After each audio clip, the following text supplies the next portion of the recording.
Halo Sobat Nipers, jumpa lagi dengan saya Fandi dan kali ini saya akan membahas tentang contoh soal radikalisme yang mana materi radikalisme sendiri masuk dalam kisi-kisi tes seleksi CPNS tahun 2019 khususnya di tes wawasan kebangsaan.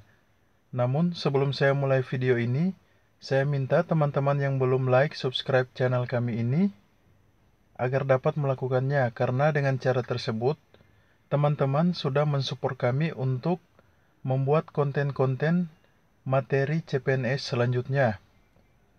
Dan jika ada teman-teman yang ingin request materi, boleh ditulis di kolom komentar. Terima kasih. Kita masuk pada contoh soal yang pertama.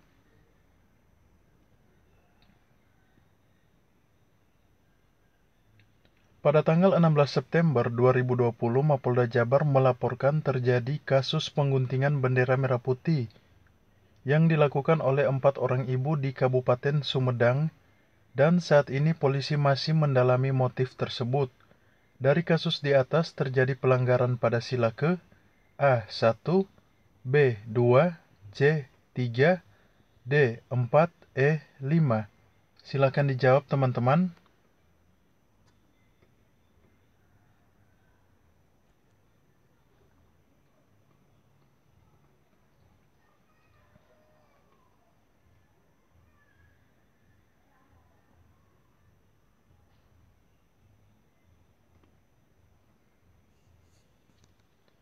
Baiklah, kalau sudah kita kunci, ini dia pembahasannya.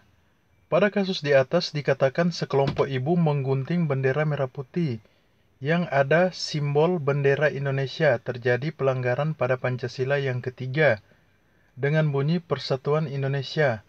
Makna sila ini adalah menjaga persatuan dan kesatuan NKRI, rela berkorban demi bangsa dan negara, cinta akan tanah air, berbangga sebagai bagian dari Indonesia, dan memajukan pergaulan demi persatuan kesatuan bangsa yang berbineka tunggal ika.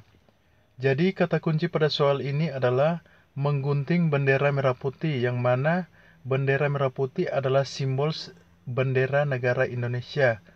Dan opsi yang paling tepat adalah opsi C, yaitu sila ketiga. Kita lanjut pada soal selanjutnya.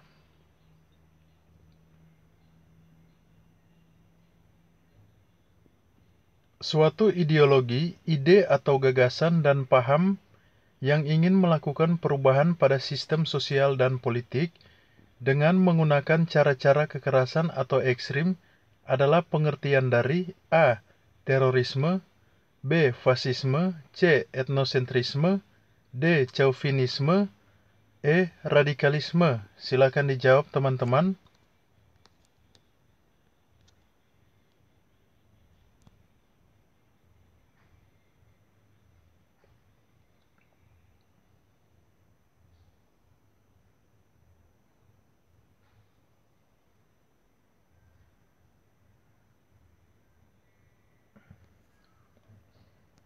Baiklah, kita kunci.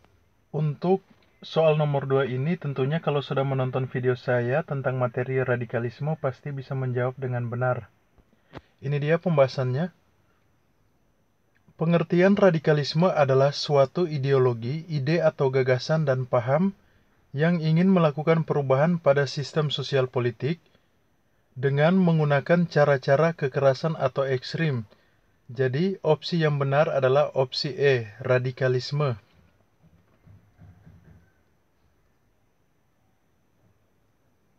Kita masuk pada soal nomor 3.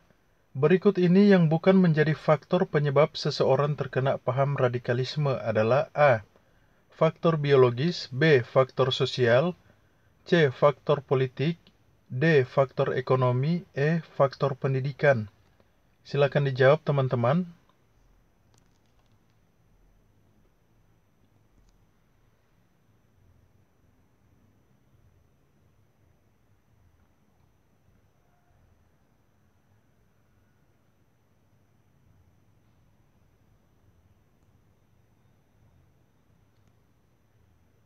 Ya, kalau sudah kita kunci jawabannya. Ini dia pembahasannya. Berikut ini faktor penyebab radikalisme, yaitu faktor pendidikan, faktor psikologis, faktor sosial, faktor politik, faktor ekonomi, faktor pemikiran. Jadi, faktor biologis bukanlah faktor penyebab radikalisme. Ini juga sudah ada di video materi tentang radikalisme. Kita lanjut pada soal nomor 4.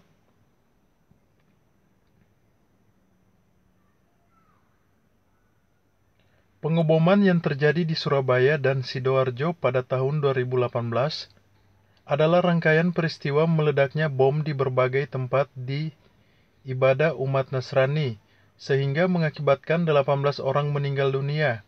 Aksi terorisme ini merupakan contoh kasus penyimpangan terhadap sila ke A1, B2, C3, D4, E5. Silakan dijawab teman-teman.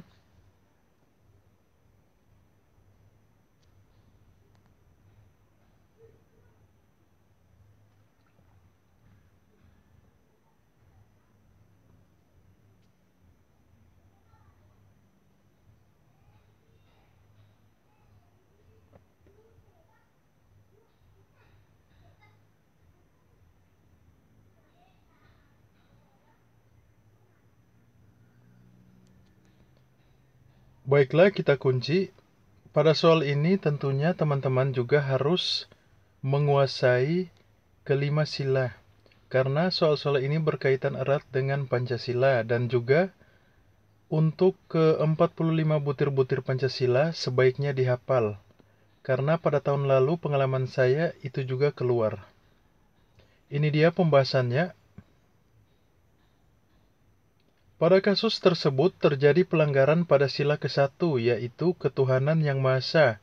Makna sila ini adalah percaya dengan takwa kepada Tuhan yang Maha Esa, sesuai dengan agama dan kepercayaan masing-masing, menurut dasar kemanusiaan yang adil dan beradab, hormat dan menghormati serta bekerja sama antara pemeluk agama yang berbeda-beda sehingga terbina kerukunan hidup, saling menghormati kebebasan menjalankan ibadah sesuai dengan agama dan kepercayaan masing-masing, tidak memaksakan suatu agama atau kepercayaan kepada orang lain. Kata kunci di sini adalah meledaknya bom di berbagai tempat ibadah. Jadi ini merupakan pelanggaran pada sila ke-1, opsi A. Kita lanjut pada soal selanjutnya. Terjadi ledakan bom bunuh diri di markas Mapolrestabes Medan. Diduga pelaku hanya satu orang dengan mengenakan jaket ojek online. Setidaknya 6 orang terluka atas insiden ini, 5 dari anggota polisi dan 1 warga sipil.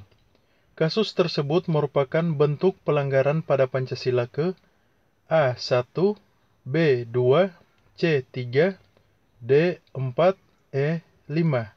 Silakan dijawab teman-teman.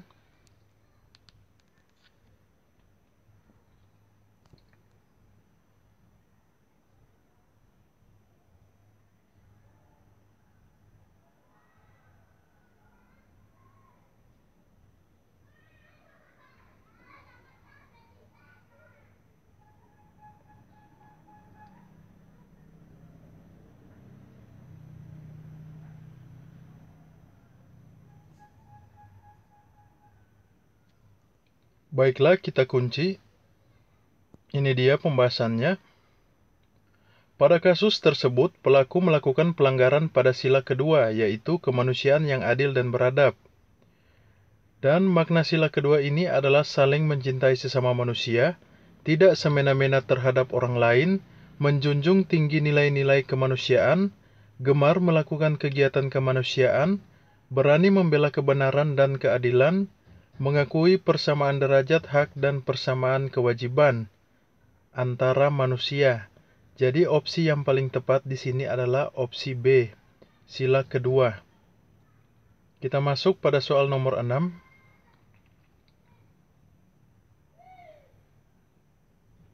Organisasi Papua Merdeka merupakan salah satu organisasi yang ingin memisahkan Papua Barat dari wilayah NKRI dan ingin memiliki kemerdekaan sendiri, karena merasa jika daerah tersebut tidak ada hubungannya dengan bangsa Indonesia.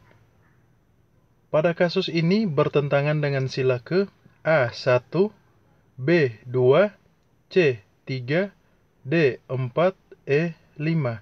Silakan dijawab teman-teman.